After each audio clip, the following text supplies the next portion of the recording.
Shalom, bienvenidos a Dove TV, donde encontrarás excelente material.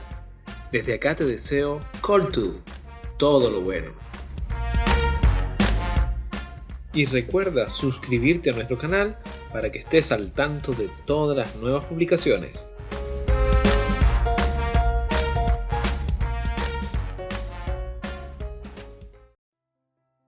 Shalom a todos, bienvenidos al estudio del día de hoy.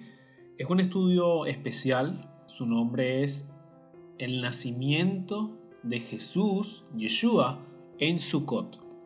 Este es un estudio realizado por Thomas Lancaster, perteneciente al equipo de Los Primeros Frutos de Sion. Abajo en la descripción del video estaré dejando la fuente del artículo. Y comenzamos. Por una variedad de razones, algunas menos válidas que otras, muchas personas en el judaísmo mesiánico tienen aversión a celebrar el nacimiento de nuestro Maestro en las fechas cristianas tradicionales del 25 de diciembre o el 6 de enero. Esa aversión ha inspirado a algunas comunidades mesiánicas a celebrar el nacimiento del Maestro en una fecha alternativa en conjunción con el festival de Sukkot, o la fiesta de Sukkot.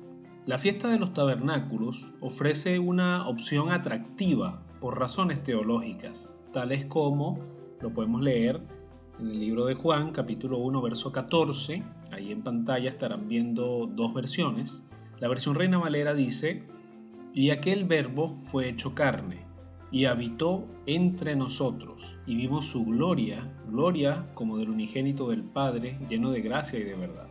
La versión que corresponde a la Biblia textual, la tercera edición, dice: "Y el Logos se hizo carne y tabernaculizó entre nosotros, y contemplamos su gloria, gloria como del unigénito del Padre, llena de gracia y de verdad".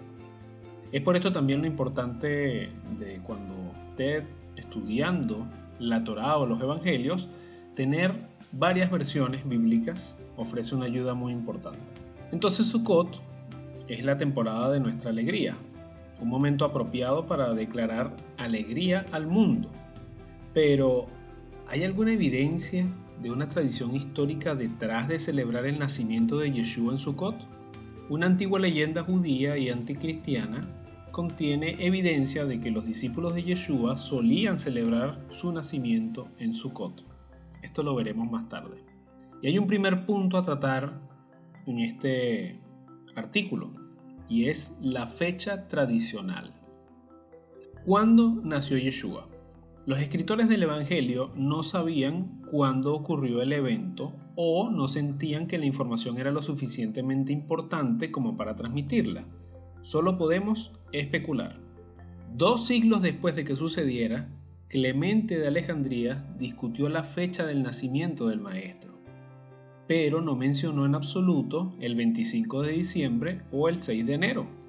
En cambio, Clemente informó una tradición correspondiente al 20 de abril en nuestro calendario civil y otra tradición correspondiente al 20 de mayo.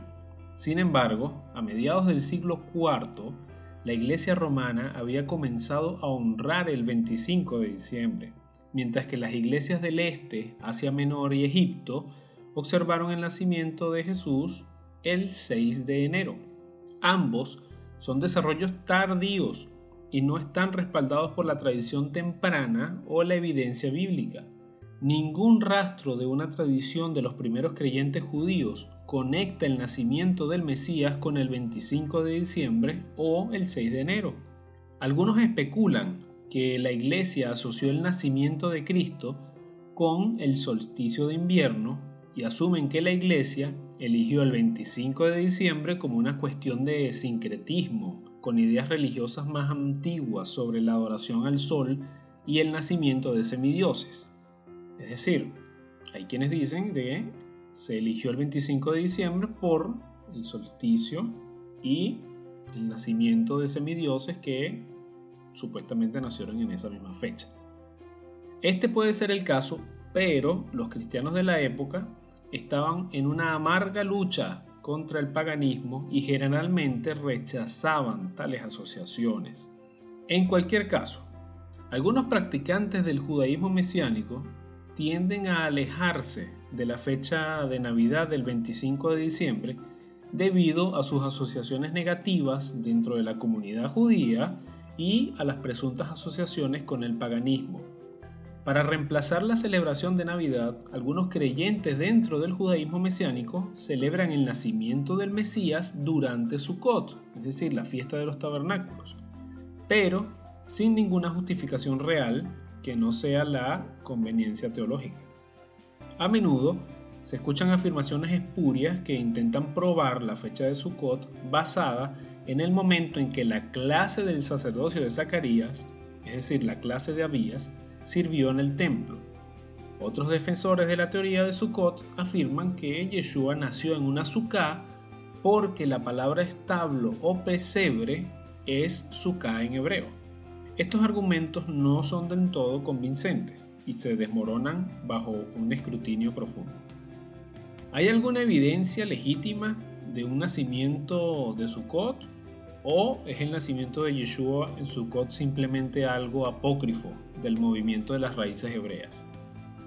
Ahora pasamos a tratar un segundo punto, que se titula En el tiempo señalado. Una línea de enfoque laxo midrashico, es decir, una línea de interpretación laxa, aboga por comparar el nacimiento de Juan el Inmersor o Juan el Bautista con el nacimiento del Maestro.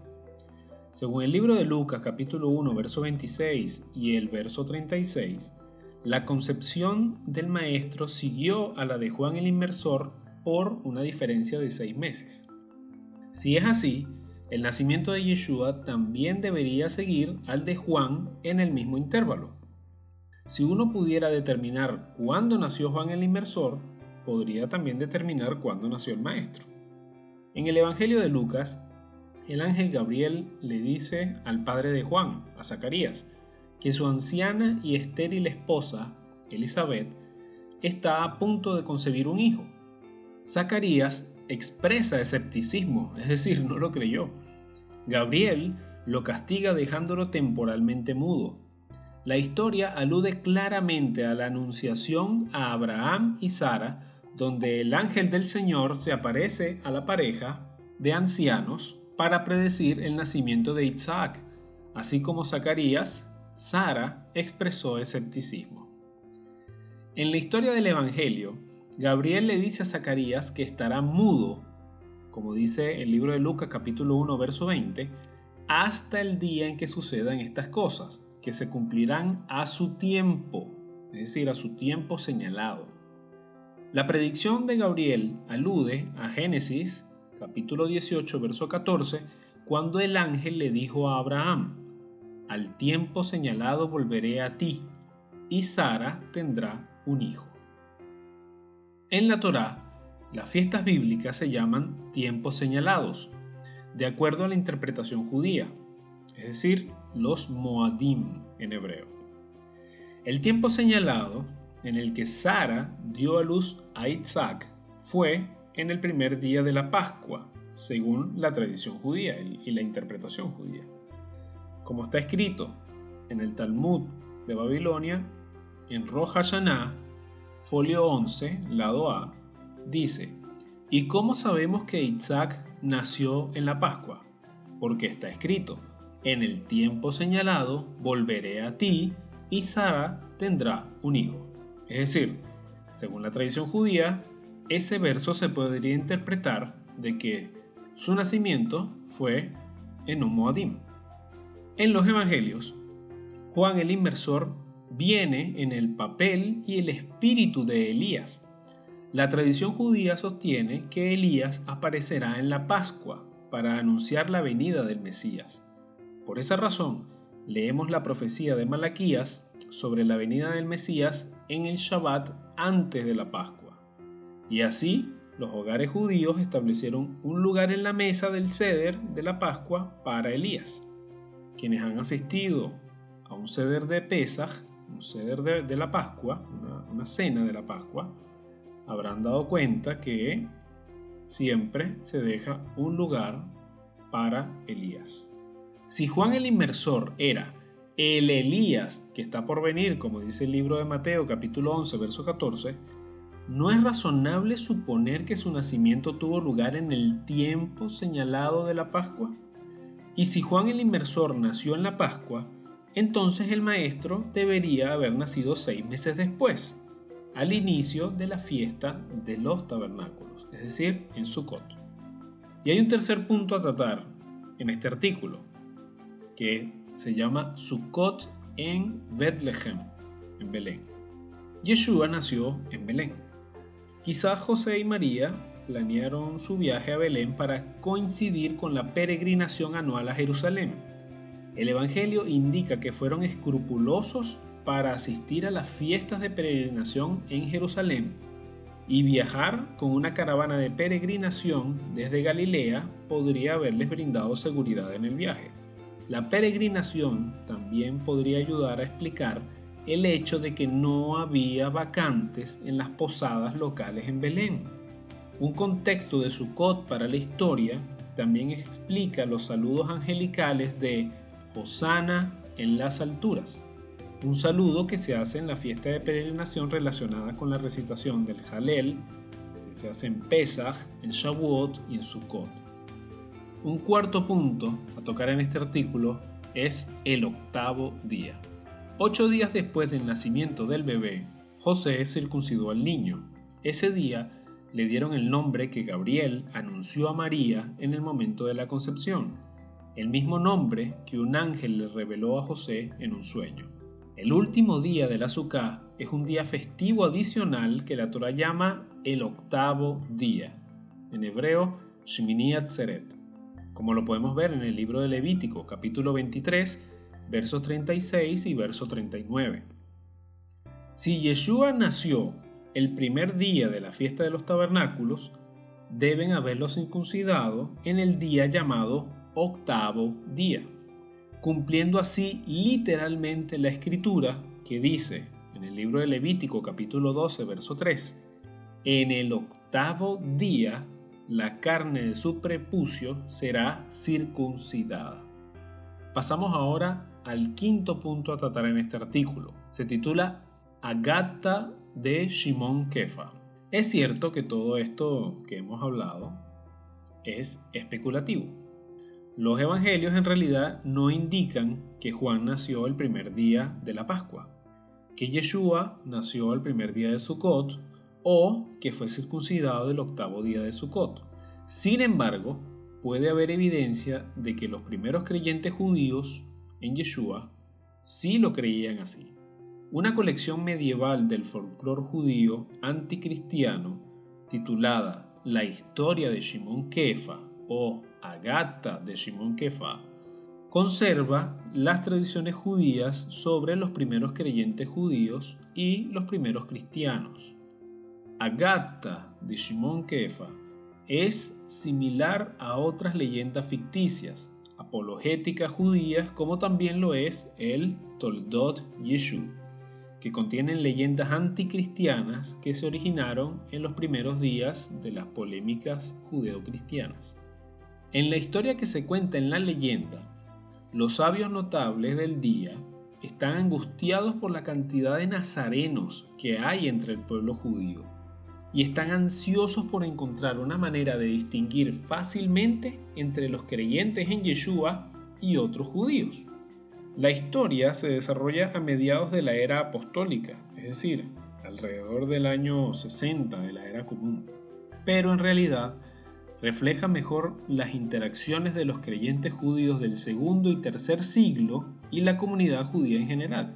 En la historia, los sabios usan la influencia de un sabio llamado Shimon Kefa, que puede ser traducido como Simón Pedro, para ayudar a alejar a los creyentes judíos en Yeshua de la observancia de la Torá y la identidad judía.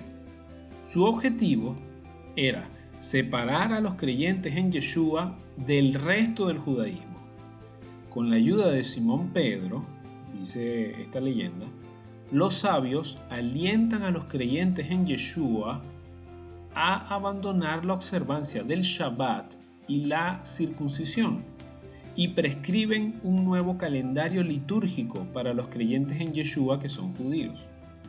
Esta importante y fascinante leyenda ofrece una visión de la secta de los nazarenos desde la perspectiva del judaísmo convencional.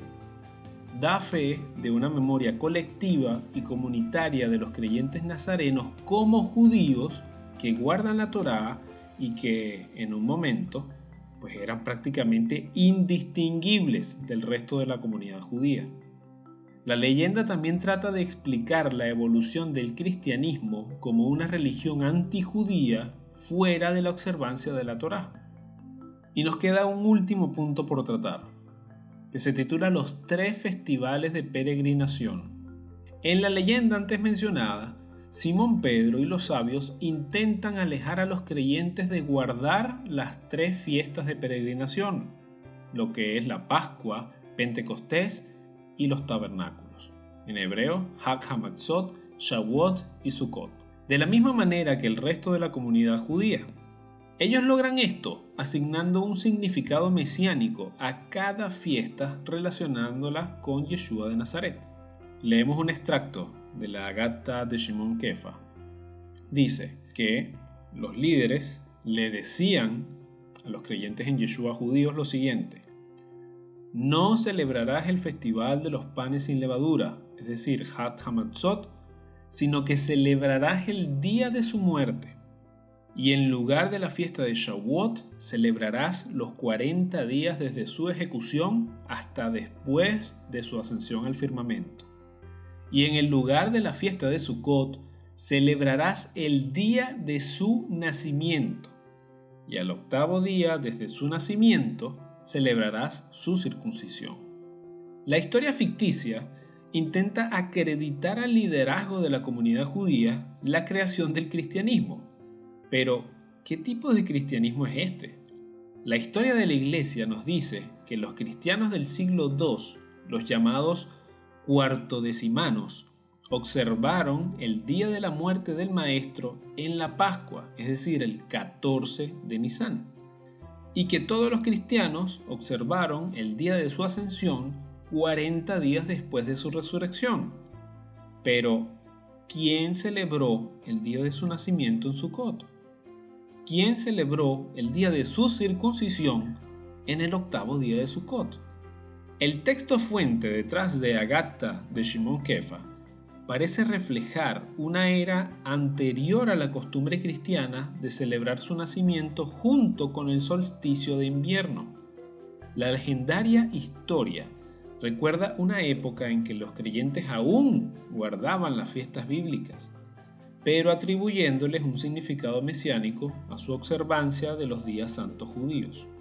Dado que los creyentes en la historia son judíos, la leyenda puede darnos una idea de los primeros creyentes judíos que celebraban el nacimiento del Maestro en la fiesta de Sukkot. Si es así, ofrece alguna justificación para revivir esta tradición perdida en el movimiento judío mesiánico. Para finalizar, conclusiones personales. Yeshua ni los apóstoles nunca habrían recordado su cumpleaños usando como base el calendario romano, sino el calendario judío.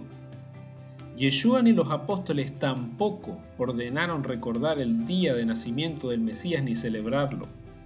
Más bien, él mismo ordenó hacer memoria de su muerte y posterior triunfo sobre ella en cada seder de Pesaj. Llama mucho la atención que ninguno de los apóstoles mencionó la fecha de nacimiento de Yeshua. Como vimos anteriormente, incluso los padres de la iglesia y los líderes de las iglesias repartidas por el mundo más allá del siglo IV aún no se ponían de acuerdo sobre su fecha de nacimiento. Bien, hasta acá el estudio del día de hoy. Que tengamos una excelente semana. Shalom. Recuerda dejar tu comentario.